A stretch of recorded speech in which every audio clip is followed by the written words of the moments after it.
Welcome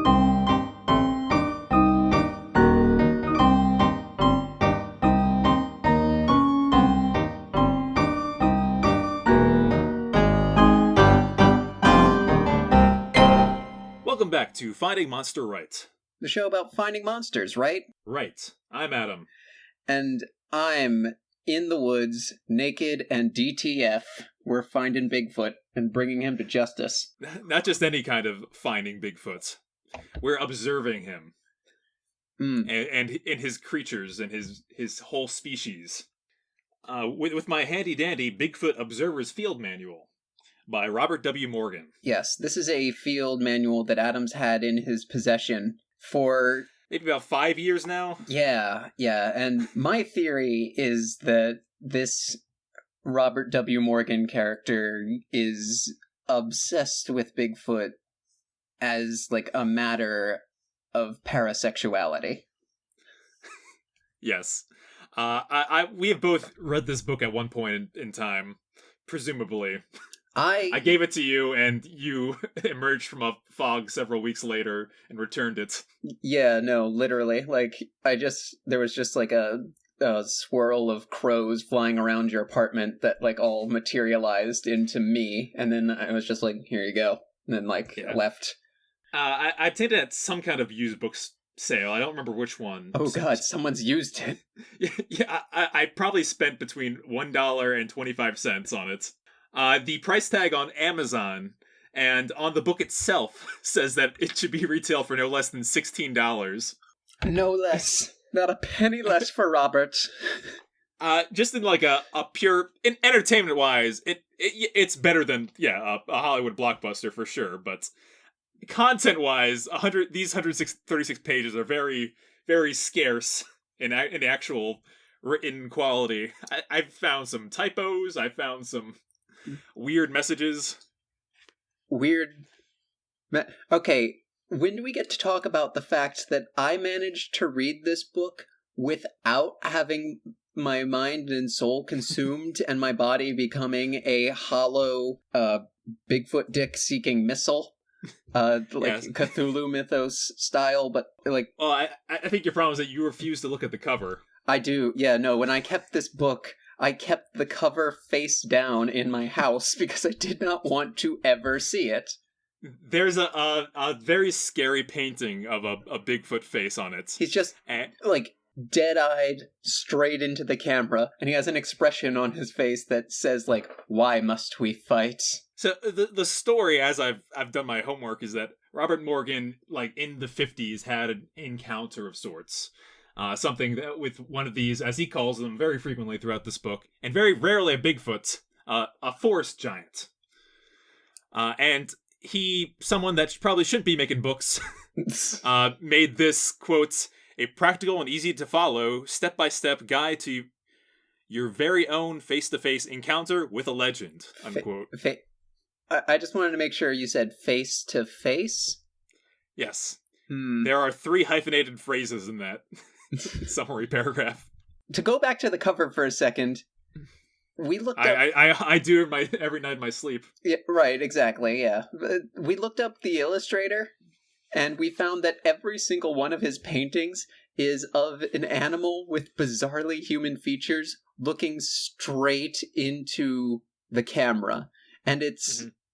the worst thing. Marty Caton is the cover author. Right, of course. That name is now... If you got into, like, a bicycle accident and cracked your head open and, like, we saw your brain, that name would be written into the wrinkles of your cerebrum. Like, this... Yeah, the other crazy thing about this is that this print claims it's from 2008. Which... I cannot imagine this is a book that's not, like, out of time.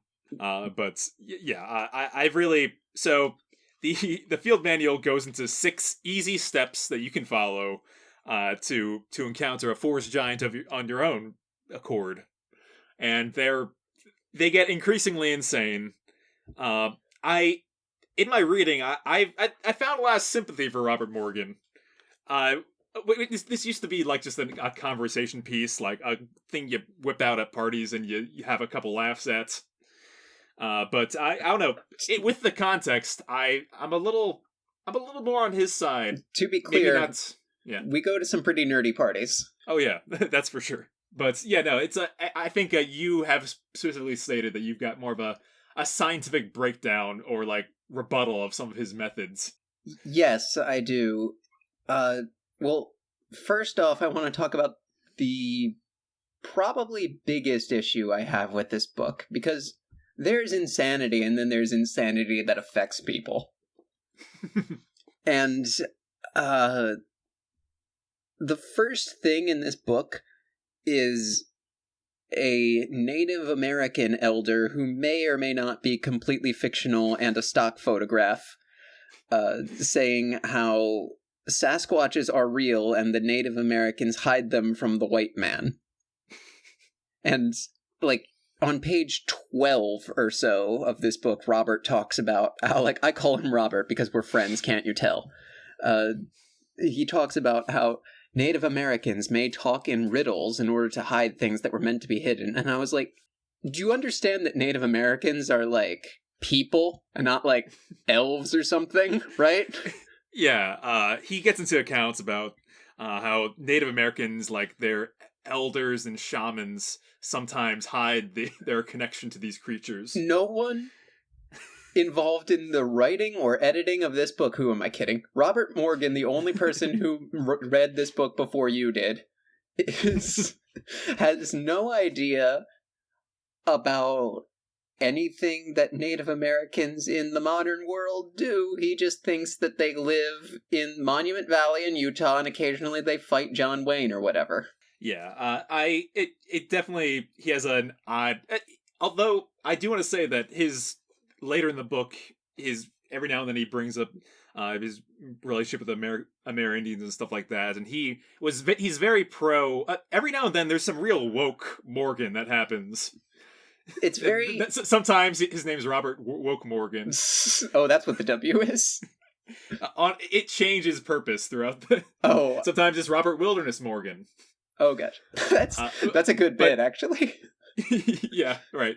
So I think some points throughout this story, he's very, like, don't bother Native Americans if you don't know what you're doing. Well, okay, that sounds like he doesn't know what he's doing. Like, what? Right. What does "don't bother Native Americans" mean in this? Why is that not a rule for just human interaction with any kind of people at all? Like, don't talk to people about their ancestors' beliefs. Like, if somebody comes up to me and is like, "Oh, have you heard about the Vodnik?" And I'll be like, "Yes, I'm a priestess of the Vodnik, and my grandmother told me never to tell anyone about the old man who's a frog person. Check out that episode, who lives in the river, and have some halupki, and let's talk about firewater or some shit." Like, that's never happened to me, and I really want it to. I've changed my mind. Robert's a genius. Okay, so are you ready to begin our full delve into this manual? As I said before we started recording, ready is a strong word, but go ahead. So after a couple quotes and references, he starts with an agreement, and I think it's important that we do this. Okay, hang on. Let me get my knife and put it right over my hand, and ready for the agreement. Here we go. Okay, so if you choose to proceed as kindred adventurers, you and I must form an immutable bond. If you ask that, I assume that you sincerely wish to stand face to face with that wondrous legend some call the Bigfoot or the Sasquatch. Sure. Stand, air quotes, face to face. My sole request is that in exchange for my counsel, you must promise on your most sacred honor that you will not attempt to kill, capture, harass, or interfere in any way with the lives and the welfare of these gentle giants. Okay, first off, I have no sacred honor, so that's down the toilet. I'm a harass a Sasquatch. I'm a harassquatch. Yeah, I solemnly swear that I will not use the information in this book to encounter a Bigfoot. No worries, Robert. I'm not doing it. You know, I have good news for that for the validity of that vow. Mm-hmm. It is extremely easy to uphold. Yes, I guarantee that if you follow the information in this book, you will not find a Bigfoot. I guarantee if you don't follow the information in this book, you will not find a Bigfoot. Right. So, all right, with that out of the way, let's begin with step 1. Where to begin? Wow, that's a great first step. It is. So, I want to... Let's just jump right into this opening paragraph.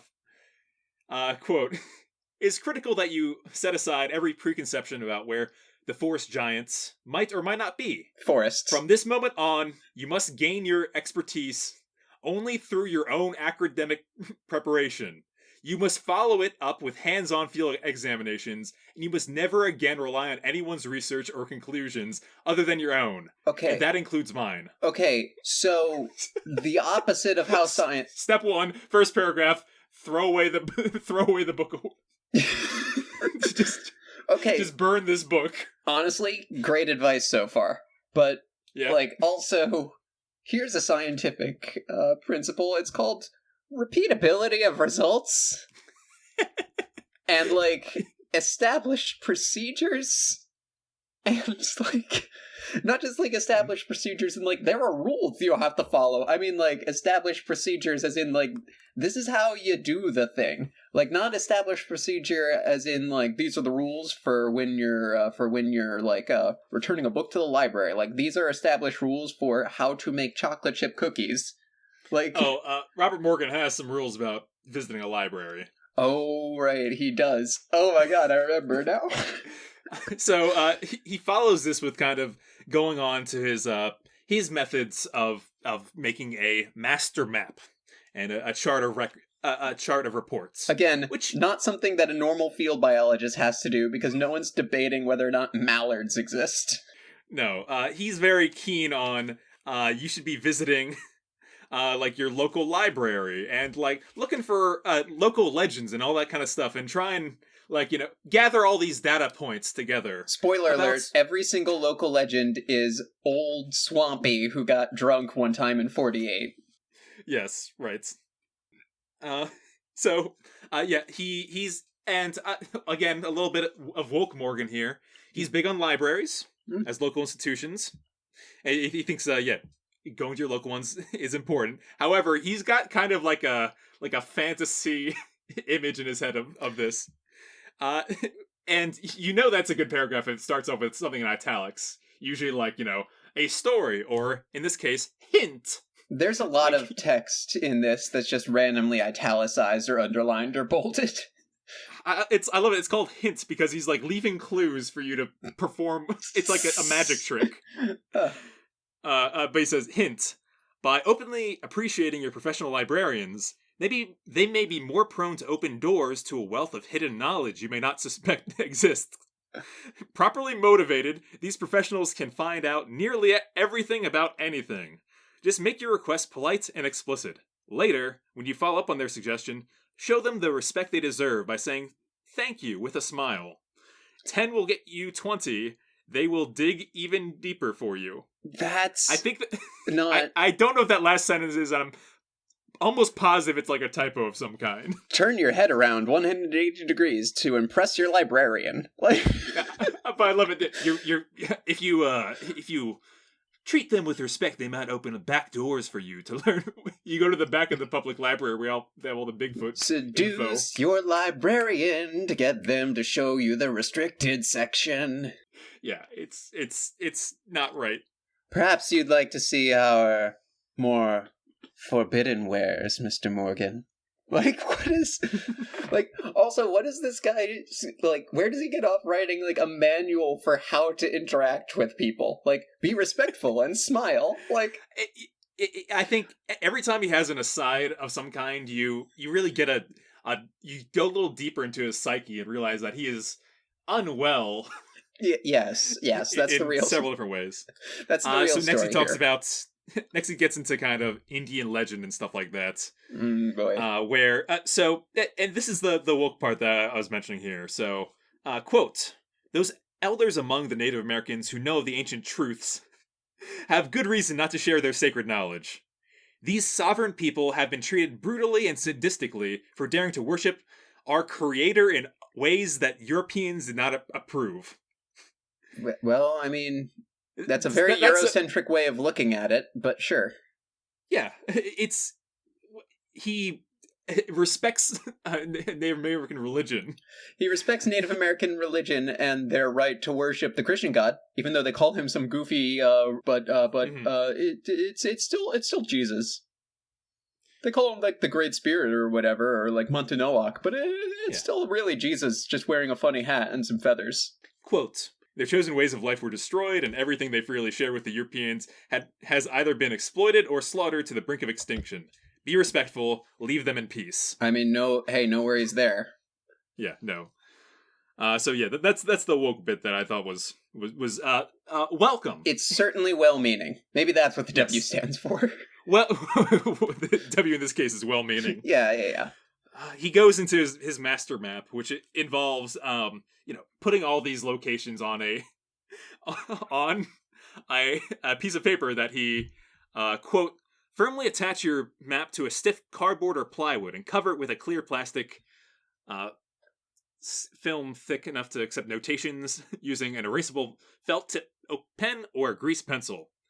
Fasten this map to a hook on a wall in the basement, in your bedroom, or behind a door. Store it out of sight when not in active use. Oh, God. There are lockable map cases available. They provide the best security. Even a casual glance could make you vulnerable to pranks from well-meaning friends that could cost you time, money, dignity, and sometimes their friendship.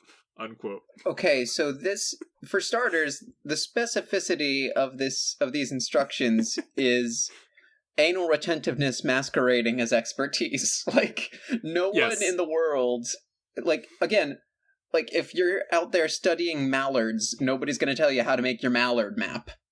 And also, no one's going to be like, oh, you study ducks, weirdo? Because I think the Bigfootness of it gives it a little more of a means for being exploited. But this is clearly something that happened to him. Someone saw his map before, and like he had to spend money on like locking it up, or like decide not to be friends anymore. It seems like he almost like paid them off to like not tell anyone about it. Can I just say that that's not a great reason to stop being someone's friend? Is because you find out they believe in Bigfoot and they track Bigfoot sometimes. Like, how I'm friends with religious people and people that want to fuck monsters, and like they're all fine. Right. He says this a couple times throughout the book. He calls it makes you vulnerable to pranks. Just saying that. I think he's heard enough stories and he mentions a couple later in the book of people that because their love of Bigfoot's kind of exploited and on the market, that people will try and trick them. I see. Like there was that one set of brothers or something in Tennessee that filled a gorilla suit with possum guts and put it in a freezer, and then they were like, test the DNA, and then they tested the DNA and it was possum guts, and they were like, we didn't actually know what DNA was, and then one of them jammed his fingers so far up his nose that it actually tore off. Oh shit. Just like he just stabbed himself right in the brain with his pinky. Yeah, Robert Morgan tells a story later in the book about how there's how two people are going Sasquatch hunting, and they told a nearby local who crafted some like wood like slippers that he kind of hopped around the neighborhood on. And when the news showed up, like then he was like, "Hey, it was me!" So Robert Morgan, the W stands for wariness, that he doesn't want to be caught with his pants down. Oh, man. I mean, that's how this Bigfoot thing started, really, is like in the 50s, there was this prankster with some wooden feet. So he really, then he talks about instructions about where, like, you make your copy of this map, then you put in a sealed envelope at home, and one in your glove compartment, in case, like, something terrible happens to you on this quest. Which, that seems like, that's not too bad of advice. Tell someone in a way if you're going out on an expedition in the wilderness. Yes, okay, that part's pretty fair. Yes. I don't know why there's like a second Well, I guess if you fall into a creek or something. Yeah, if a park ranger finds your car and doesn't see you around anywhere, Oh, okay. or your car's been there for like several weeks, they might have an idea of how to track your body. So there's a good outdoorsy person inside this book. But yeah, he goes on to he has like a checklist of how to make a map and stuff like that. But the best stuff is yet to come. So let's get into it. Yeah. Step 2: scouting on wheels. Mm. He has a car. Bigfoot? Yeah. You know, that's why it's so hard to find out in the woods. Just Robert W. Morgan being like Dick Dastardly, just trying to get that dastardly. God. So he talks about his strategies and stuff that not the most exciting of chapters. He does get onto a story about how he and a friend had found some hair on like a barbed wire fence near a river or whatever, and they found it very questionable. And having heard hoofbeats, they thought, "Oh shit, a zebra." Well, their go-to move was to take it to a nearby scientist at a leading university. No, that's how the deep state gets here or something, I bet. He commented that the sample hairs that we had sent, quote, probably came from some long-haired hippie. And by the way, his hair had been badly bleached out by the sun. Unquote. So, yeah, basically, the scientist said, "No, man, this is human hair." And then he's like... And his reaction was, "Damn liberals." Like... Yeah, pretty much. Again, his interactions with the outside world are very suspect. But yeah, no, he... Robert Worldly Morgan. Mm-hmm. He continues on and found more hair, and he's just like, that's... the lesson is to seek advice, but always think for yourself. Which is... I don't know if that's a good scientific philosophy. I'll say no, because he said it. Mm-hmm. And that's going to be my... You know what? I'm going to think for myself on this one, and I'm going to say bad advice. Quote, note for future reference. Our initial scientist, regardless of being well respected, had too quickly assumed that some wayward hippie had his hair ripped out by barbed wire on two sides of an interstate highway before he swam across a huge river so he could have the joy of depositing more hair on its far side. I'll be honest, that is weird. Yeah, he lays out a good foundation there that this is suspect, but that is ridiculous. Yet you can expect it to happen to you too. It goes with the turf when you dare to fly in the face of the status quo. So, unquote. Yeah, so. Yeah, no, like, the part... Oh, God. This whole... How did hair get on a barbed wire fence? Oh. How did human hair get on there? And what world is Robert W. Morgan living in besides, like, the Feywild?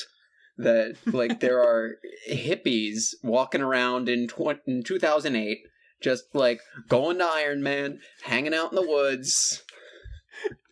Like, yeah. God. I think going out of the woods, you should be properly equipped. Right, and you should also watch out for the deep state or something. Like, right. Don't offend the status quo, or else the lizard men will get you and turn you Catholic. Ooh. Step 4 gets... things build up pretty strongly in that. I just want to talk a little bit about Step 3 right now. Selecting and equipping base campsites. So, and this is some just regular wilderness stuff. We're not in the weird stuff yet. It's about him, like, hey, you know what? Don't rely on GPS in case you run out of batteries. Have a best friend compass. Right. Have your field map. Have a digital camera, a small one, point and shoot. Right, Adam. I'd like you to say with a straight face that that Robert W. Morgan has not said anything weird yet. Go ahead, say that sentence out loud and try and believe yourself. I dare you. I think thus far he is not. He's like in a weird middle ground where he hasn't. He's not at like the bottom of the oh my god, this guy's insane. But he's also he definitely it's a slow descent into the deep end. He's at like a 0.23 flew over the cuckoo's nest and increasing. Yeah. Out of 1. And he talks about, so he mentions all the stuff they should pack and, like, day pack and stuff like that. And, it's some good scouting information. The cool stuff is when he, back to a little bit of some woke Morgan, he talks about what not to take. Do not take a rifle, a shotgun, a pistol, or weapons of any kind. Shouldn't need that, If you fear snakes, take a hiking stick. Better yet, make a snake hook. Don't try and shoot a gun at a snake is actually... I mean, that's insane advice, but it is advice that definitely some people might need, so points, that's fair. Mm-hmm. So he's got, like, 2 little footnotes here. He talks about weapons being necessary in, like, grizzly bear or cougar country. Sure, yeah. No, that's standard. Yeah. When my professor was looking for fossils in the Arctic, he had to have guns on site for polar bears. Makes sense. However, carry it concealed from the forest giants. If they spot it, they'll avoid you. Is Bigfoot the predator? Oh, whoa, hang on here. I think the predator is Bigfoot in the sense that, like, in the Predator movies, they might have mentioned at some point that the predator is Bigfoot. But is Bigfoot the predator in real life? I definitely want to put a pin in that. Let's circle back. But the thing that I flagged here is that he said, I never use snake grippers. Except in expert hands, one tends to squeeze snakes too tightly, which breaks their fragile ribs and they soon starve to death. Not good. He's a friend of animals. I mean, that's fair. Don't use a snake gripper. Use a snake hook, if anything. If you're handling snakes, which, I mean, besides the object of this whole exercise, why would you want to handle a snake? So he starts to set the stage here and what he kind of expects from an encounter. In short summary of, like, what we're going to encounter with the rest of this book, it's a lot of, hey, set yourself up as a curious camper, someone that a forest giant might see and be curious by, and come closer. Like, you don't want to scare them off. Wear a low-cut top and look vulnerable. So he has a quote here. Oh, Christ. Sorry. Could forest giants secretly observe your camp from one or more sides? Good. That's exactly what you want. Could forest giants secretly visit your camp in your absence? Yes. That's even better. You want to make yourself vulnerable, but safe. I was making some jokes that I thought were pretty off color and upsetting, and then they were real. I've got about, like, 30 bookmarks in here. And I have they're a variety of colors. Every time there was something semi-romantic, I put a pink tag on it. That one got a pink tag. Please, I need to borrow that book again with your tags in there. That's amazing. Okay, I'll put more tags on, like, the cover to hide the face. Thank you so much. I need this for my Robert Morgan Bigfoot /fic. Okay. Oh man, I need to make that a segment in, like, a later episode when we come back to Bigfoot. Oh yeah, absolutely. And it will be called Yeti or Not. He's got a theory on here. Is it putting a hat on a hat if I make that the whole phrase? Maybe. All right, let's get into the good stuff. Step 4. Holy shit. The art of research security. All right. So, yeah, as we've noted so far, Robert seems to have a little bit of a secretness to his methods. And he kind of keeps everything under his belt. I mean, not always. Not when there's Bigfoot around. No. I gotta stop. This is unlistenable. Yeah. All right, go. Please save me from myself. Quote, however, human nature being what it is, the moment you undertake research in this or any other field that transcends the mundane, you may find yourself the butt of jokes from the ignorant, the target of pranks from the envious, or the subject of fakery from the fools. Why? Because you are daring to rise above the norm. You are daring to ask the why of a mystery, and you are daring to attempt to find an answer. That is exactly what Bigfoot says to Robert in my fanfic. That's why I just can't quit you. Or it's Bigfoot, so it's like, oh, that's why I just can't quit you. I would call this a wild Morgan. Where he's just he's being a rebel. It's just his cause is very bad. I'm picturing like Creed from that episode of The Office where he puts printer ink in his hair. Like that's rebel Robert Morgan. Yeah, from what I've seen, he is a bald gentleman with a mustache. Oh, okay. So I imagine like he wrote this like in his long hair phase. When he was a long-haired hippie watching Iron Man and running off into the woods with your popcorn. Oh, yeah. So here's the other thing about Robert Morgan.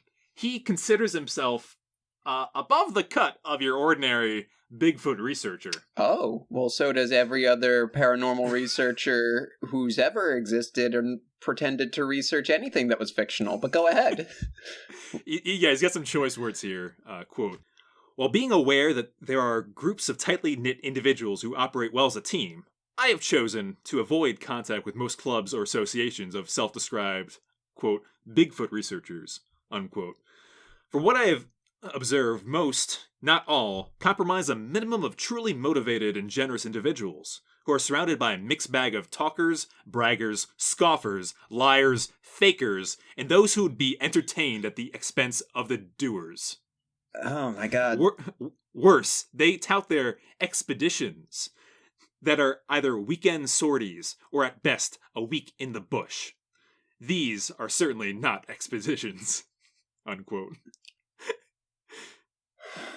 So he has a footnote here about how, look, if you want the real guys, go to trueseekers.org. Oh, I'm glad that that website is for something so benign as wanting to fuck Bigfoot, I guess. But, Yeah, I also don't think it's operational. Oh, that makes more sense, yeah.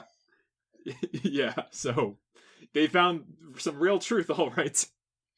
This happens not at all in science where it's, I'm the only person you should listen to. Me. Mm-hmm. That happens more in religion and, cults. Right. In science, you'll get your rivalries that get pretty intense, but you won't get this thing where it's like, I'm the only authority in the world. Only I know what Bigfoot wants, okay? I deserve him. And scientific rivalries are a pretty good thing. To have competition in a field, to have a kind of rush, a push to obtain something, right? Or is that is that bad? Is that haste make waste? I think it's generally a sin that scientists tend to fall to, but also tend to look down upon as unproductive. It seems, well, for starters, there's the concept of, like, if you're doing research, you want to keep it under wraps until it's published so no one can get to the press before you. And, like, that's a thing.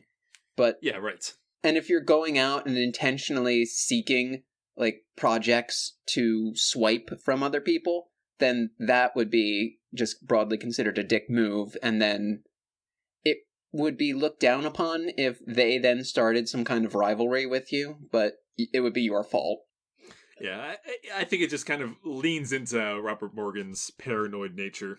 Absolutely. Yeah, no, that's the real thing we should be talking about here. Did you know that the guy in charge of the Bigfoot Field Research Organization, or whatever, the Finding Bigfoot show on Animal Planet? You mean Beefro? No, yes. Beefro is the acronym. I'm realizing but I was talking about the guy in charge of it, whose name is Matt Moneymaker. Really? That's his real name, but boy, that's amazing. That's on the nose, huh? Yeah. So the price tag and number of pages of this book make me feel like Robert Morgan sometimes is a charlatan of sorts. Sometimes it makes me feel like he doesn't truly believe in this, but his words say otherwise. Like no one, his because it's so weird. We're on step 4, right? Mm-hmm. And he never talks about like what happened to him.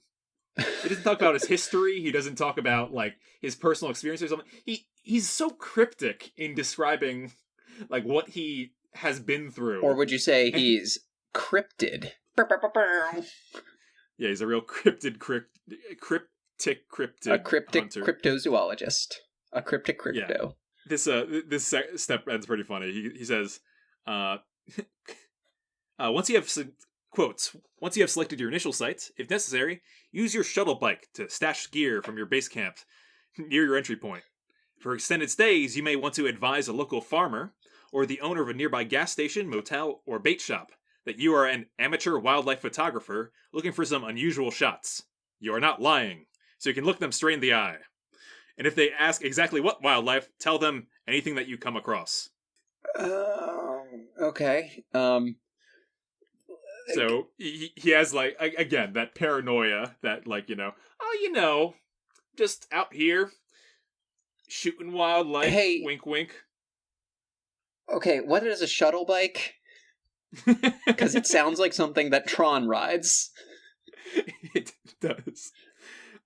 I have no idea.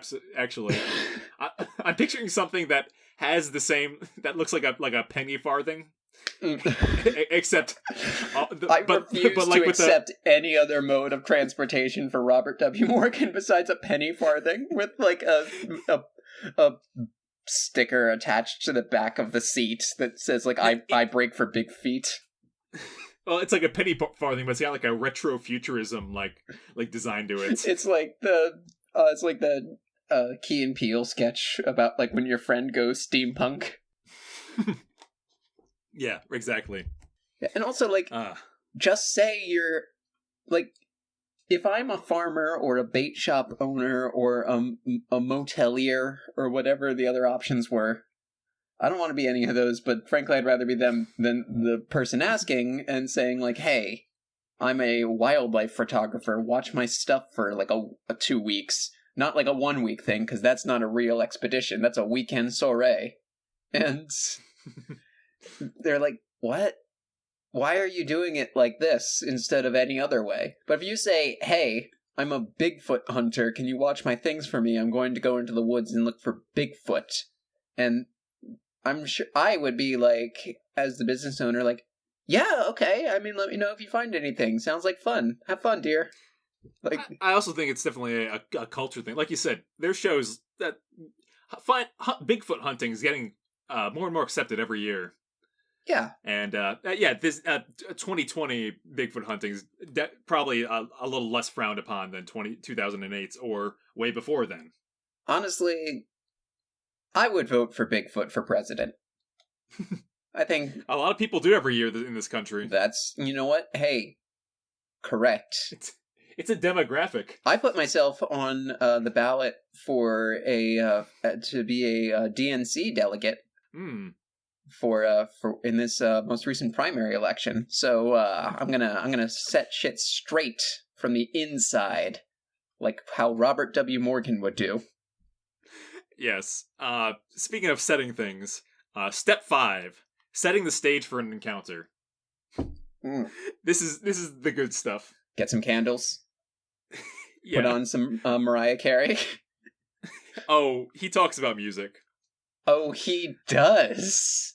Yeah, from the get-go, you must make them curious enough to check you out. This is a pink slip. Yep. You must prove that you are worthy of their trust by having the patience of Job to return to that exact site months on end and on a regular basis. Touch my body and put me on the forest floor. Yeah, he talks about wearing camouflage. Like, he's literally talking about how he dresses to the occasion. Robert, wrestle me around, play with me some more, Morgan. Yeah, actually, this is really good. We get into the music. And, again, we like the hippie conversation. We get into some outdated phrases here. Quote, a word about flashlights, and that itchy urge to turn on a boombox. Sit on it. Keep those flashlights off. Oh, yeah. What? Sit on a boombox. Yeah. Keep those flashlights off unless there's an absolute emergency. Don't you think that the forest giants know their effect? If they know you have one, and you wave it around every time a stick cracks in the night, there's no way they're going to come close to you. As for the boombox, how can you hear what is going on if your ears are jammed with Pearl Jam? Oh, no. He was so proud of that line. Oh, dear.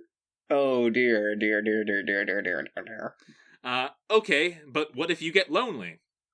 If you must have some music for a little while, I suggest you take along some CDs of George Winston, Kitaro, or perhaps Vivaldi.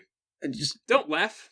This music will not alarm the animals around you, including the forest giant people. George Winston, Vivaldi, and who was the I don't know my musicians too well. Kitaro? Kitaro? I don't know who Kitaro is. Kitaro.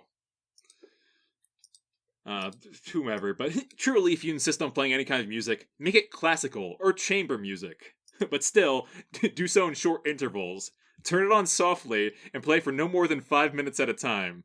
Then turn it off and wait 10 minutes before repeating the cycle. Listen carefully in between. Okay, George Winston is a pianist. I think I was mixing him up with Stephen Winwood and who's like that old school like R&B guy who's the brick house. You're asking the wrong guy. Yeah. Okay, I feel like a big dummy, but whatever. Yeah, no, gentle piano music is what he's going for here. Like Vivaldi, the Four Seasons, that thing. The dun dun dun da da da da da dun dun he's got a da da da. That one, that's spring, yeah. He has a personal observation here. Quote, "While I like Willie and Waylon, I never play country and western or rock music in the woods. Check out the camps of hunters. Guess what you'll hear? A logical extension for your forest giant research may be that like folks play like music. And you do not want to be classified with rednecks and acid-dropping hunters." You signed up for that when you started listening to country music, Robert. Yeah, so I really think that there's two things here of notes. It's Robert hates hippies, although he hates two other things more than hippies, which I will get into later in this book. But he then goes on to talk about you have to listen to the heartbeat of true nature and stuff like that. And then he gets a little further about it, and he says, quote, "You must learn to hear and sense the unspoken languages of your psychic senses. Okay. You must listen to the wisdom of your soul. You will need all these tools if you ever wish to touch the hand of a legend." So he starts to get into a little bit of new spirituality. Bigfoot Here. Bigfoot, can you hear me? Yes, Robert. I can hear you, and I love you. I have opened my third eye. My third eye to see you. My third eye is very big. That's why the forehead's like that. Yes, Bigfoot, that makes sense. Robert, you have to kill the government, Robert. I know, Bigfoot. I'll do it for you. Yes, my love. I'm Robert Wink Morgan. That's what my third eye does when it sees you. Jeez. So, another little aside here. Personally speaking, I've learned to approach harmony within the natural universe through many years of applied self-hypnosis and practice of meditation suggestion to me by my Native American mentors. Oh, no. This reminds me of a story when I was reading about the origins of the Bigfoot legend, and of course they make the case for Native American legend state and whatever, but think about the Woodwoes, think about the Yeren, think about any people in the world at all has a story about some wild man that lives in the woods. So naturally there will be some that come from Native Americans. Sure, yes. And there was one story about Sasquatch was reported to be extant in a report from 1920, and they said that Bigfoot lives up in the hills and washes fish, and it's so this is some white dude just coming into some Native American reservation and asking about Bigfoot and them fucking with him, right? If this story were in 1520, I'd be like, oh yeah, that's interesting. That's actually a pretty solid basis for the Bigfoot legend, because what reason would they have to lie? But 1920 is not that long ago. No, it was 100 years. It's 100 years ago. Yeah, like they understand.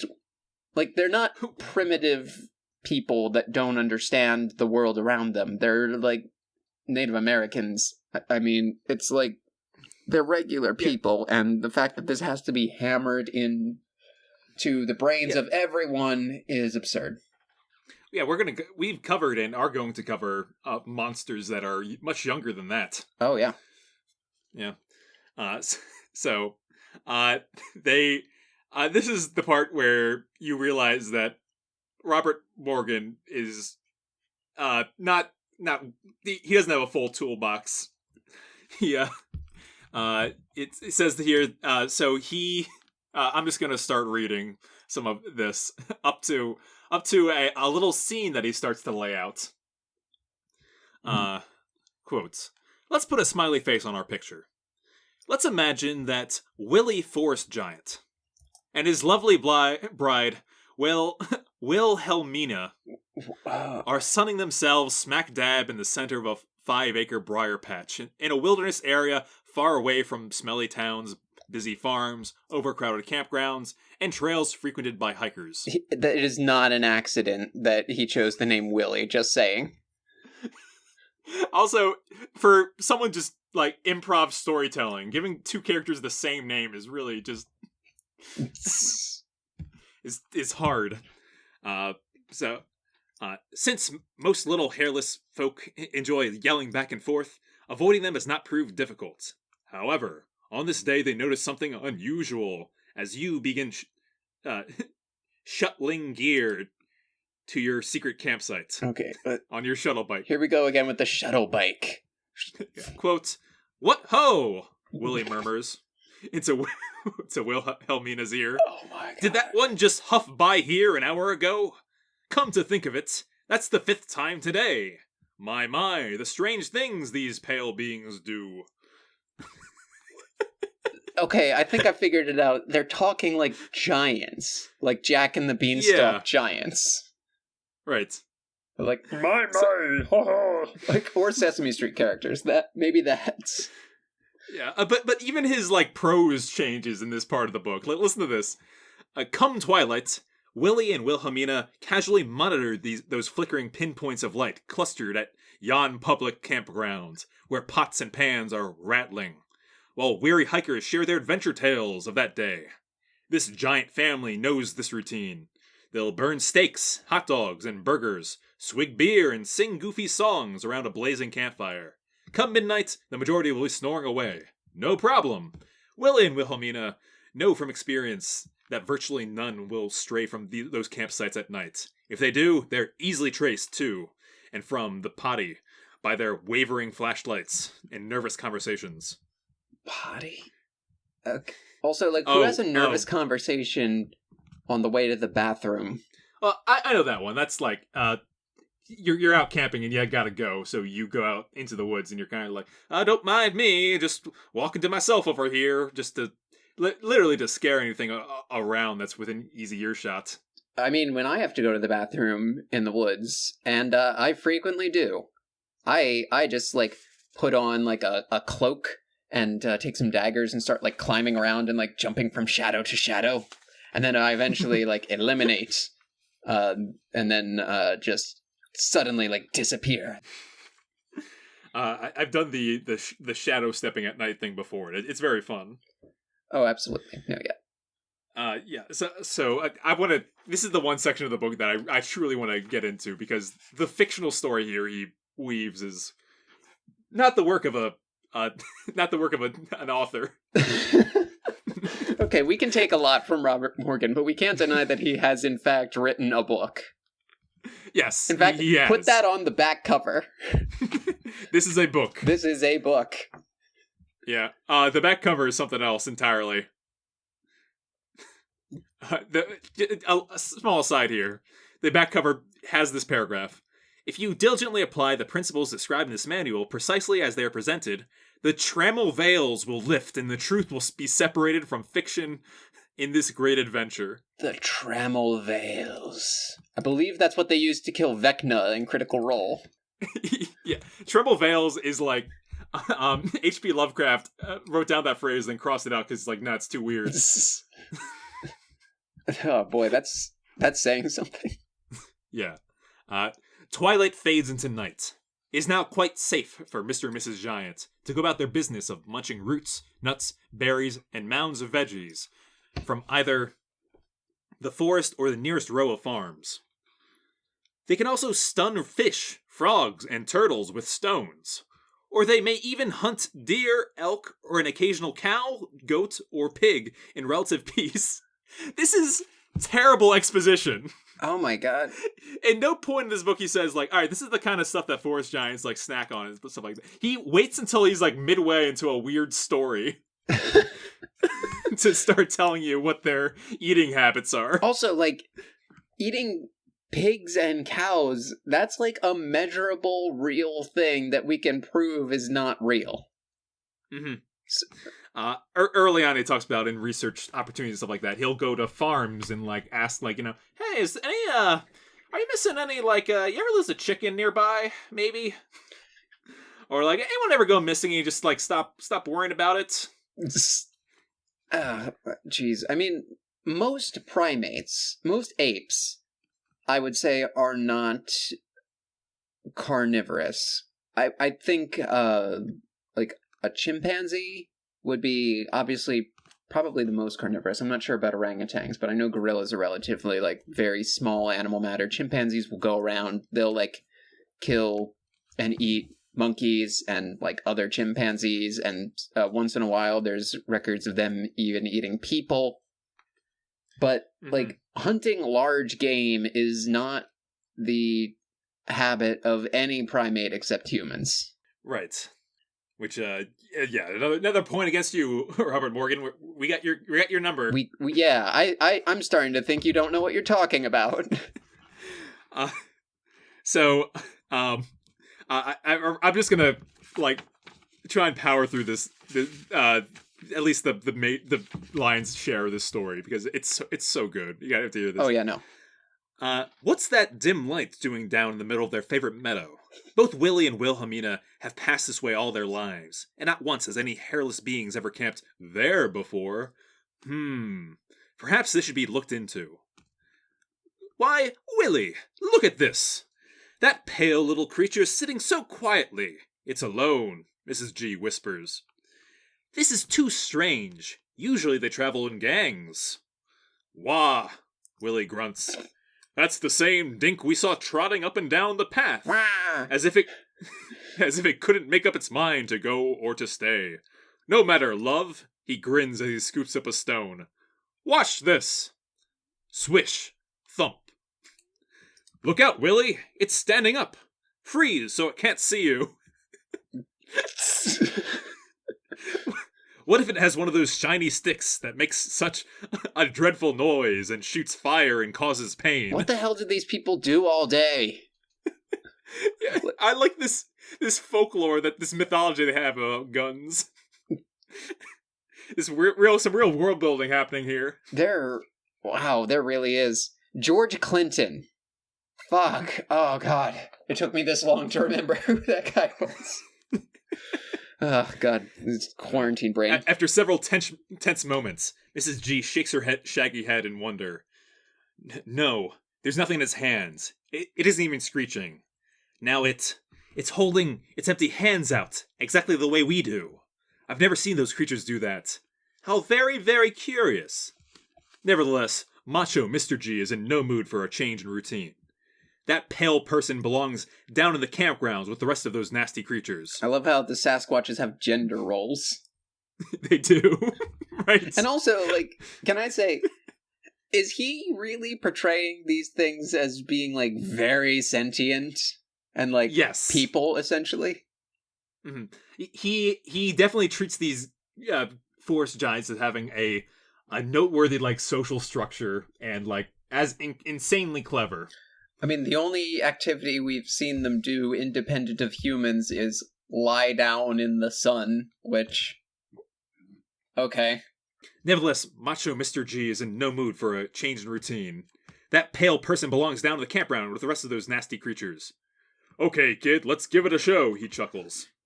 You bust up a few branches and I'll stomp up and down. It'll haul butt, I betcha. Rattle, rattle, crack, snap, thump, thump, thump. He writes out the onomatopoeia because he doesn't trust himself to write out the prose properly, the action of the scene. Oh, I mean, in no way is this scary, also. No, yeah. Uh-oh, Willie. It's not running. It's still holding out its open hands. And it's making sounds at us that are ever so nice. Wait a minute. That's the same one we saw a month ago over that ridge, remember? He didn't run then either. It's almost as if he knows we are here and he's trying to tell us something. I wonder what that is. Maybe we should... Watch it, love, Willie growls while tugging her away. They're a tricky lot. If he's still here tomorrow night, maybe we can try something else. I haven't used a good scream in a year. These Sasquatches need to go to, like, a couples therapist. I think so, too. What if it doesn't even go then? Either we'll go, or we'll have to learn to live with it. So it goes on a little bit more, but it's great. That's the scene that's what Robert Morgan's picturing here. That's also how Robert Morgan pictures people talking to each other. Yeah, right. So he's it's very weird. I want to... Okay, in the future, if you get a screenplay with 2 parts in it, please send me it so that we can do that whole thing. Oh, yeah, right. That's a good YouTube video. I don't think so, no. No? You don't? I think that's a very good part. That would be a good, like, dramatic reenactment for the podcast, but I can't imagine enjoying that independently of this context. Right. The context is important. So, okay, I think we're ready for step 6. Creating a provocative routine. Pink tab here. Yeah, so he goes on to talk about how you want to appear markedly differently from other hikers so you can warrant their tolerance and attract closer investigation. Oh, can I just say, for anyone who judged me in the run-up to this step, I know what I'm talking about, and you're Robert W. Morgan in this situation, okay? Thanks for listening, everybody. We went a little over time because we just had so much to say about this book that inspired us so much. You're looking at a double feature here, our first. This is a double feature, 10 and 11. Good time for that. Mm-hmm. Yes, join us later for future steps when things get even wackier about Robert Morgan and his Sin book. Sin book. When things get a little hairier, you might say. Yeah, right. Okay. Bye, everyone. We'll see you next time. Coming up next on iTunes.